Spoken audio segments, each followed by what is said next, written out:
आज भारत माता के महान सपूत, देश के पहले उप प्रधानमंत्री लौह पुरुष सरदार वल्लभ भाई पटेल की पावन जयंती के 150 वर्ष पूर्ण हुए हैं। आज प्रधानमंत्री मोदी जी के आह्वान पर देश के अंदर 600 से अधिक स्थानों पर राष्ट्रीय एकता दौड़ के माध्यम से अखंड भारत के शिल्पी लौह पुरुष सरदार वल्लभ भाई पटेल को नमन करते हुए पूरा भारत उनके प्रति कृतज्ञता ज्ञापित कर रहा है। बहनों और भाइयों, आज जो भारत है, देशी रियासतों को भारत गणराज्य का हिस्सा बनाने के लिए अपनी दूरदर्शिता और दृढ़ प्रतिज्ञ भाव के साथ लौह पुरुष सरदार वल्लभ भाई पटेल ने जो कार्य किया था, 2 रियासत जूनागढ़ और हैदराबाद तैयार नहीं हो रहे थे। वे ब्रिटिश शासन के साजिश का शिकार थे। ब्रिटिशर नहीं चाहते थे कि भारत एक रहे और इसलिए उन्होंने स्वतंत्रता दी कि जो भारत में शामिल होना चाहता हो भारत में रहे, जो पाकिस्तान में जाना चाहता हो पाकिस्तान जा सकता है और जो स्वतंत्र रहना चाहता हो स्वतंत्र रहे। लेकिन बहनों और भाइयों, लौह पुरुष सरदार वल्लभ भाई पटेल ने जूनागढ़ और हैदराबाद से कहा कि बातों से मानोगे तो ठीक, नहीं तो लातों से जरूर मान जाओगे। और अंततः जूनागढ़ और हैदराबाद का नवाब और निजाम दोनों को भारत छोड़कर के पाकिस्तान भागना पड़ा था। बहनों और भाइयों, ऐसे महान भारत के शिल्पी लौह पुरुष सरदार वल्लभ भाई पटेल की स्मृति को नमन करते हुए मैं आप सभी का हृदय से अभिनंदन करता हूं और इस धरा को भी नमन, कोटि कोटि नमन करता हूं। बहनों और भाइयों, विधानसभा का चुनाव चल रहा है। मुझे आश्चर्य होता है, दुनिया से कम्युनिस्ट उखड़ गए, नामो निशान उनका मिट गया। जैसे गधे के सिर से सींग गायब हो गई, वैसे ही भारत ही नहीं दुनिया से कम्युनिस्टों का पत्ता साफ हो गया। और मैं भी आपसे यही कहने के लिए आज आया हूं, ये बिहार है, जिस बिहार ने भारत का स्वर्ण युग दिया था, जिस बिहार ने महात्मा बुद्ध को ज्ञान प्रदान किया था, जिस बिहार में 24वें तीर्थंकर भगवान महावीर का जन्म हुआ था, ये वही बिहार है जिस बिहार ने वीर बाबू कुंवर सिंह को जन्म दिया। 1857 के प्रथम स्वातंत्र समर में अंग्रेजों को नाकों चने चबवाने के लिए मजबूर करने वाले बिहार केसरी के रूप में बाबू वीर कुंवर सिंह ने आरा से लेकर के आजमगढ़ तक अंग्रेजों को पीछे धकेलने का काम किया था और स्वतंत्र क्षेत्र का घोषणा करके भारत की स्वतंत्रता की घोषणा भी कर दी थी। बहनों और भाइयों, यह धरती अन्याय बर्दाश्त नहीं करती। इस धरती में मुगल आक्रांता हुमायूं को भी अपनी जान को बचा करके भागने के लिए मजबूर होना पड़ा था। यह बिहार की धरती है जिसने भारत के पहला राष्ट्रपति राजेंद्र बाबू को, जिस धरती ने देश के दूसरे उप प्रधानमंत्री बाबू जगजीवन राम को, जिसने देश की आजादी के बाद भारत के अंदर लोकतंत्र के गले को घोटने का काम जब कांग्रेस के द्वारा किया जा रहा था, भारत के लोकतंत्र को बचाने के लिए बिहार के नौजवानों के माध्यम से भारत के नौजवानों को एकजुट किया था। ऐसे जयप्रकाश जी का और कर्पूरी ठाकुर जी ने भी जिस धरा पर जन्म लिया हो, बहनों और भाइयों, वह बिहार जब अंगड़ाई लेता है तो भारत अंगड़ाई लेता है। बिहार जब स्वर्ण युग में जाता है तो भारत स्वर्ण युग में जाता है। और जब प्रधानमंत्री जी ने कहा है विकसित भारत, तो विकसित भारत के लिए विकसित बिहार भी आवश्यक है। विकसित बिहार के लिए पिछले 20 वर्ष में नीतीश बाबू के नेतृत्व में सुशासन की आधार मजबूत की गई है। अब इसमें एक सुदृढ़ इमारत का निर्माण करना है, मजबूत इमारत का निर्माण करना है। और इसके लिए सौभाग्य से आपकी अग्नि परीक्षा थी कि चुनावी रैली में जनता का समर्थन किस रूप में प्राप्त होता है, क्योंकि कमल तो कीचड़ में ही खिलता है। और आपकी उपस्थिति बताती है अब लाल सनाम नहीं, जय श्री राम का नारा लगेगा। अयोध्या में राम जन्मभूमि की तर्ज पर सीतामढ़ी में राम जानकी का भी भव्य मंदिर का निर्माण होगा। आज के बिहार में अब क्या नहीं है, याद करिए, आरजेडी की लालटेन ने यहां पर अंधियारा लाया था। आप सोचो, लालटेन लेके लोग चलते थे। लालटेन युग में जब मर्जी आती थी बंद कर देते थे और फिर डकैती डालते थे। गरीबों के हक पर डकैती। आरजेडी की समय में सड़क नहीं, स्कूल नहीं, चिकित्सालय नहीं, इंजीनियरिंग कॉलेज नहीं, रेल नहीं, नौकरी नहीं, राशन नहीं। और आज एनडीए की डबल इंजन की सरकार है। प्रधानमंत्री मोदी जी के नेतृत्व में, उनके मार्गदर्शन में, नीतीश बाबू के नेतृत्व में बिहार के अंदर आज बिहार के अंदर सड़क की कनेक्टिविटी है, रेलवे की बेहतर सुविधा है, एयर कनेक्टिविटी बढ़ रही है, मेट्रो के संचालन की कार्रवाई आगे बढ़ रही, पटना में प्रारंभ हो चुकी है। इनलैंड वाटरवे की सुविधा तेजी के साथ आगे बढ़ रही है। 4 लेन के एक्सप्रेसवे बन रहे हैं। Engineering college, school, degree colleges, medical colleges की स्थापना हो रही है। और अब बिहार के नौजवानों के लिए रोजगार है। अन्नदाता किसानों के लिए प्रधानमंत्री किसान सम्मान निधि का लाभ है।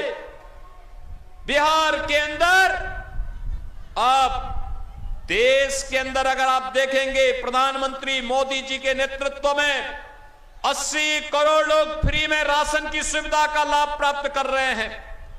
50 करोड़ लोगों को फ्री में स्वास्थ्य की सुविधा उपलब्ध करवा दी गई है। 46 करोड़ लोगों के बैंकों में खाते खोल करके भ्रष्टाचार मुक्त व्यवस्था देने का काम हुआ है। बहनों और भाइयों, 12 करोड़ गरीबों के घर में शौचालय, 4 करोड़ गरीबों के घर में आवास की सुविधा, यह किसी ने किया है?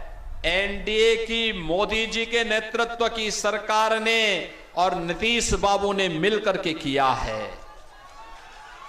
ये इंडी गठबंधन जो आज यहां पर कम्युनिस्ट के नाम पर, एमआलए के नाम पर या आरजेडी और कांग्रेस के नाम पर आया है, बहनों और भाइयों, ये इसलिए आया है जिससे गरीबों के राशन पर डकैती डाल सके। ये इसलिए आया है क्योंकि पुराना अनुभव है, पहले राशन मिलता नहीं, गरीबों को मिलता नहीं था आरजेडी के समय, और गरीबों के राशन को तो खाया ही खाया, इन्होंने तो पशुओं के चारे को भी खा दिया था। ये वही लोग हैं, बात गरीबों की करेंगे और गरीबों के गटई को दबाने का काम भी करेंगे। ये वही लोग हैं जिन्होंने नौकरी नहीं दी, नौकरी के नाम पर आपके पैरों के नीचे की जमीन को भी हड़पने का काम किया था। ये वही लोग हैं जिन्होंने किसानों के जमीनों पर कब्जा करवाया था और फिर किसानों को प्लान करने के लिए मजबूर किया था। ये वही लोग हैं जिन्होंने बिहार में माफिया राज ला करके यहां के व्यापारियों के सामने, यहां की बहन और बेटियों के सामने, यहां के नौजवानों के सामने पहचान का, सुरक्षा का और सम्मान का संकट खड़ा कर दिया था। आज नए बिहार में नौकरी भी है, रोजगार भी है, निवेश भी है, विकास भी है। आज जीविका बहनों के माध्यम से आर्थिक स्वावलंबन का मार्ग भी आगे बढ़ रहा है। और इसीलिए बहनों और भाइयों, मैं आप सबका आह्वान करने के लिए आया हूं। ये लोग आरजेडी हो, ये माले हो, कांग्रेस हो, ये जितने भी हैं ये सब एक ही थैले के चट्टे बट्टे हैं। ये भारत की विरासत का विरोध करते हैं, गुलामी की मानसिकता का समर्थन करते हैं, आक्रांताओं को आमंत्रित करते हैं, अयोध्या में राम मंदिर का विरोध करते हैं, सीतामढ़ी में मां जानकी के मंदिर का विरोध करते हैं, आपस में ही भारत के नागरिकों को लड़ाने का काम करते हैं, पर्व और त्योहारों के पहले दंगा करवाने का काम करते हैं। लेकिन बहनों और भाइयों, एनडीए की सरकार आपने यूपी के अंदर देखा होगा, यूपी में दंगा नहीं होता है, यूपी में दंगा नहीं, यूपी में सब चंगा है। माफिया आज वहां गायब हो गए हैं, माफिया का जहन्नुम का टिकट काट दिया गया है और कम्युनिस्टों तो वैसे ही कम्युनिस्ट गायब हो गए हैं जैसे गधे की सींग गायब होती है, पूरी तरह समाप्त। जब ये सब समाप्त होंगे तो विकास ही होगा, अच्छी सड़कें। अयोध्या कितने लोग गए हैं? राम मंदिर का दर्शन कितने लोगों ने किया? अच्छा लगा ना? नहीं अयोध्या देखे हो ना? देखो कितनी सुंदर नगरी। काशी में तो गए होंगे बाबा विश्वनाथ धाम में, कैसा लगा? पहले कैसे था? पहले बहुत संकरा था। अब 50,000 लोग एक साथ वहां दर्शन कर सकते हैं काशी में।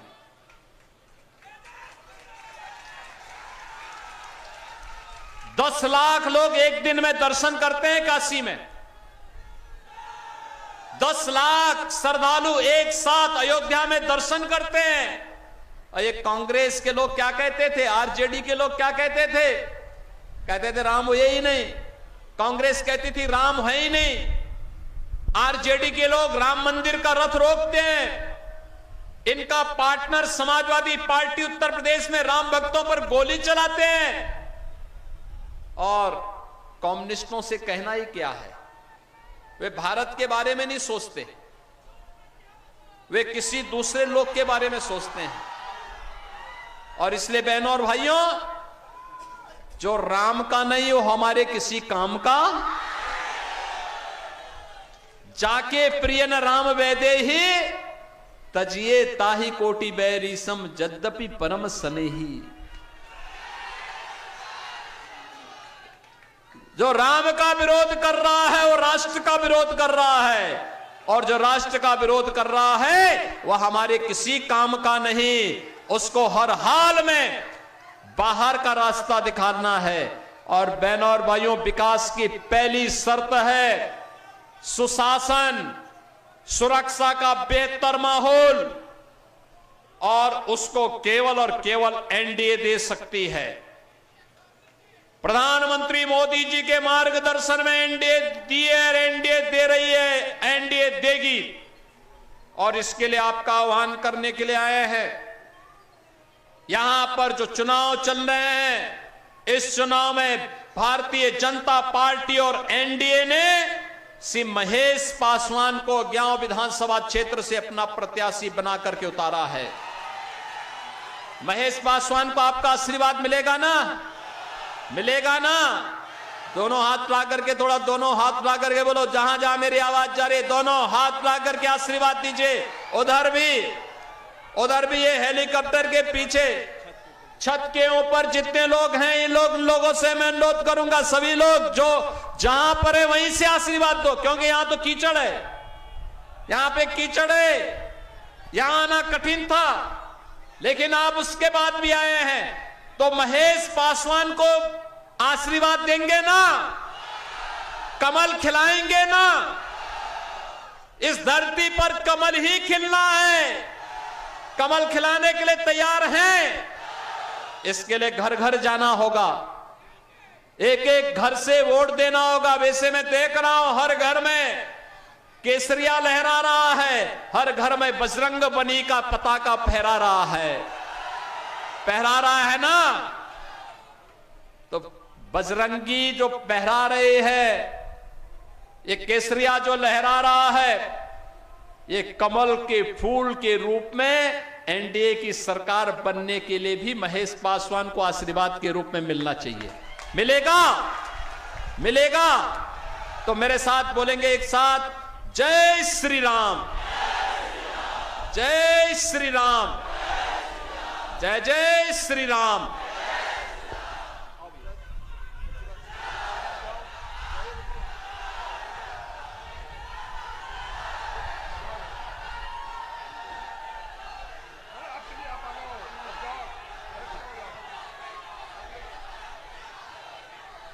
माननीय हमारे लोकप्रिय मुख्यमंत्री जी का अज्ञाओं की इस धरती पर अभिनंदन करते हुए और आप सबों के प्रति आभार व्यक्त करते हुए अज्ञाओं की धरती से आप सबके तरफ से महाराज जी का हार्दिक अभिनंदन और स्वागत। बोलिए भारत।